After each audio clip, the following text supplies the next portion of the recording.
Hi. కొందరికి కొన్ని సందర్భాల్లో కళ్ళకు పొరలొస్తాయి.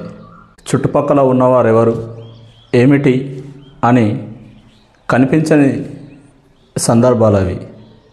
దాన్ని తల పొగరెక్కుతుంది. మన మిత్రులుగా ఉంటారు, పరిచయస్తులుగా ఉంటారు, మనవాళ్ళుగా ఉంటారు, మనతోనే ఉంటారు, మనతోనే మాట్లాడుతూ ఉంటారు. సడన్గా ఏదో ఒక అధికారం వచ్చింది, సడన్గా ఒక పదవి వచ్చి ఉండొచ్చు, సడన్గా ఒక ఆస్తి వచ్చి ఉండొచ్చు. ఏదేమైనా అప్పటి వరకు మనతో ఉన్న వ్యక్తి ప్రవర్తించే తీరు మారిపోతుంది. ఒక అధికారం రాగానే, ఒక అధికారిక హోదా రాగానే, డబ్బు రాగానే మనతో మాట్లాడే తీరు మారిపోతుంది. ఒక పొరలు వస్తాయి. మనను పలకరించినా కూడా పలకరించే పరిస్థితి ఉండదు. మనం నమస్తే పెడితే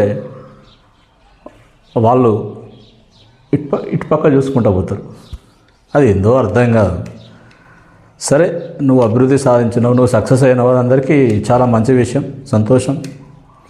కానీ అప్పటి వరకు ఆ వ్యక్తులకు మనం చేసిన సహాయం, మన వాళ్ళ కోసం ఆలోచించిన విధానం, వాళ్ళ కోసం కష్టపడ్డ రోజులు అన్నీ మర్చిపోతాయి. గర్వం తల పొగరెక్కుతుంది. ఈ లోకంలో ఏది శాశ్వతం కాదని తెలిసి కూడా అలా ప్రవర్తిస్తూ ఉంటారు మనుషులు కొందరు. ఏందో వాళ్ళ తీరు అర్థం కాదు, కానీ కొద్దిగా బాధ అనిపిస్తుంది. అప్పటి వరకు కానీ ఏమో నా ఓడే కదా, నాతోనే ఉండే కదా, నా ఫ్రెండే కదా, నా తెలిసినోడే కదా, నా పరిచయస్తుడే కదా అని మనకు కొద్దిగా బాధ అనిపిస్తుండవచ్చు. లైట్ తీసుకోండి. వాళ్ళకెక్కిన తలపొగరు. ఈ లోకంలో, ఈ దునియాలో ఎవరికి ఏది శాశ్వతం కాదు. కాలం అందరి దూలాజీరు చేస్తుంది. వాళ్ళకున్న గర్వం, వాళ్ళకున్న దర్పం అన్నీ దించుతుంది. ఏది శాశ్వతం కాదని తెలిసి కూడా కొందరు ఇలా ఎందుకు ప్రవర్తిస్తారో మాత్రం అర్థం కాదు. చచ్చిపోయే వాటిని చూసుకొని, అశాశ్వతాలను చూసుకొని శాశ్వతమైన అనుబంధాలను, మిత్రుత్వాలను, స్నేహితులను దూరం చేసుకుంటారు.